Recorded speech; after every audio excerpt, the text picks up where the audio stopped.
Salut les électros! Aujourd'hui, un tutoriel sur le branchement d'un contacteur jour-nuit pour un chauffe-eau électrique afin de bénéficier du tarif jour-nuit si tu as souscrit à une offre heure creuse.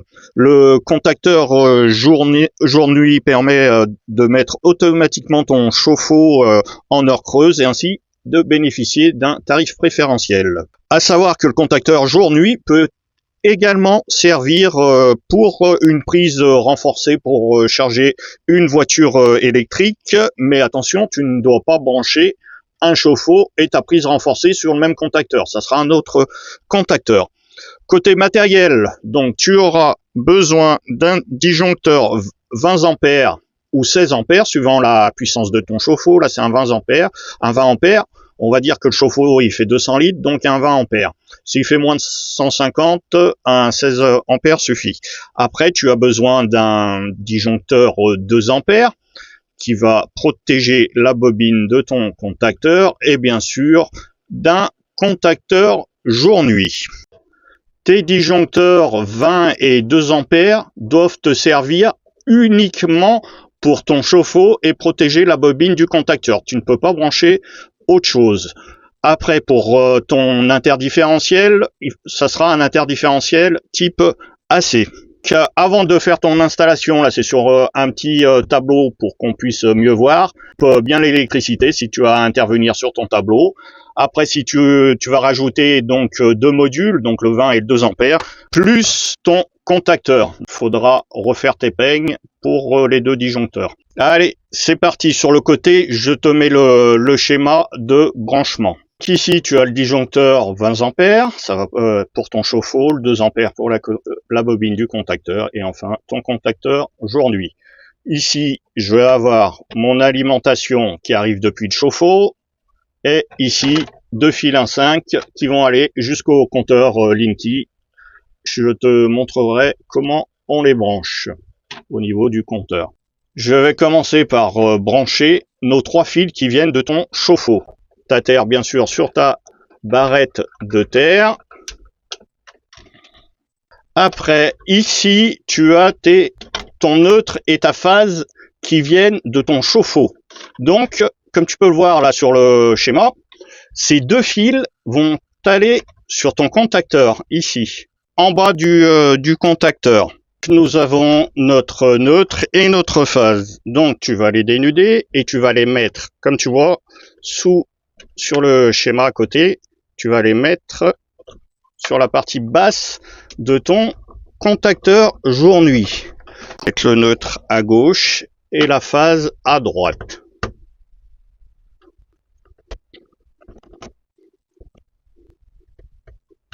Voilà, comme tu vois là, tu as tes deux fils qui arrivent de ton chauffe-eau, ça c'est l'alimentation. Donc ici, contact 2-4 sur la partie basse de ton contacteur. La terre, bien sûr, à la terre. Et maintenant, on va alimenter le contacteur. Pour alimenter le contacteur, tu pars de ton 16 ou de ton 20 ampères. Donc, on va aller ici en contact 1,3 haute de ton contacteur jour-nuit. Tu vas prendre deux petits bouts de fil, mis deux fils de 5. Notre phase, ces deux fils vont aller sur ton disjoncteur 20 ou 16 ampères. Voilà, là je branche sous mon disjoncteur 20 ampères et c'est ta protection pour le chauffe-eau. Donc tu vas l'amener en 1,3 de ton contacteur jour-nuit, la partie haute de ton contacteur jour-nuit en amont là. Tu vas les brancher ici. Alors là c'est un contacteur, c'est un vieux que j'ai récupéré, c'est à vis. Maintenant t'as des contacteurs jour-nuit qui sont aussi en borne auto. Donc tu serres bien si tu es sur du serrage. Ici, tu as branché ton alimentation qui vient du 20 ampères et tu as branché la terre et notre phase qui viennent de ton chauffe-eau. Donc l'alimentation en haut de ton contacteur et ton alimentation, elle est en bas de ton contacteur. Maintenant, on va s'occuper du 2 ampères et des deux fils qui viennent du compteur Linky, donc le C1 et le C2. Je vais te montrer après le branchement de la partie tableau comment le brancher sur ton compteur Linky. Tu as besoin de deux fils À savoir, là j'ai mis deux couleurs différentes. Tu peux mettre, admettons, de noir, ça change rien, ou de orange. Mais bon, c'est mieux de différencier. Et en 1,5. Donc là, on va les brancher. Un fil va aller sur le contact A1, bien sur le contact A1, et l'autre fil va aller sur notre disjoncteur C2, donc C2, un 2 ampères. Donc, maintenant, on va brancher nos deux fils du compteur qui viennent du compteur Linky. La phase, là, j'ai mis un noir. Tu peux mettre un rouge. On va l'amener sur le disjoncteur 2 ampères.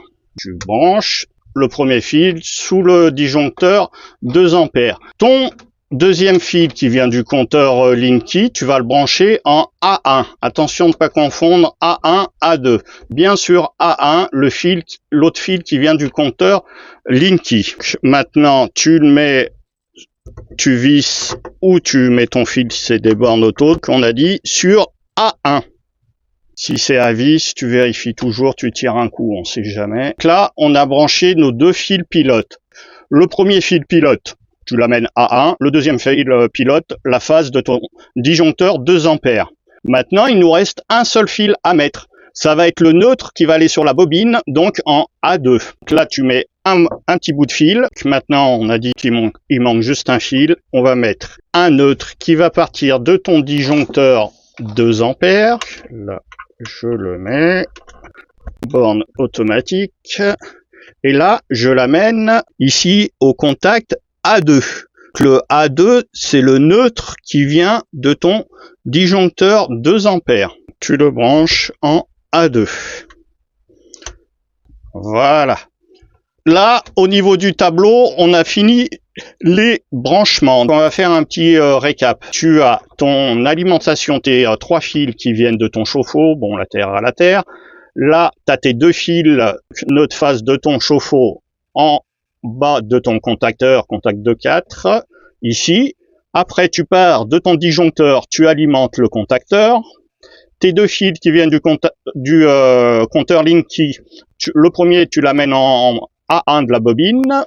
Le deuxième va aller en phase de ton disjoncteur 2 ampères. Et après, tu as un neutre qui part de ton disjoncteur 2 ampères en contact de la bobine A2. Donc maintenant, au niveau du tableau, c'est terminé. Et je vais te montrer le branchement au niveau du compteur Linky. Après, ça sera bon. Là, tu ouvres ton compteur Linky. Ici, tu as les bornes. Regarde, elles sont là. C1, C2. Donc ici, tu branches ton contacteur jour-nuit, tes deux fils du tableau électrique qu'on a vu tout à l'heure se branche ici en C1, C2. Ici, tu as d'autres bornes. Alors, ces deux fils, c'est le même système, sauf que dans cette installation-là, sur ce chantier-là, c'est un délestage. Donc, s'il y a un délestage et un gestionnaire d'énergie, les fils viennent se brancher ici. Mais sur une installation, 80% des installations, tu as juste un contacteur, donc tu viens brancher ici en C1 et C2. Allez, salut!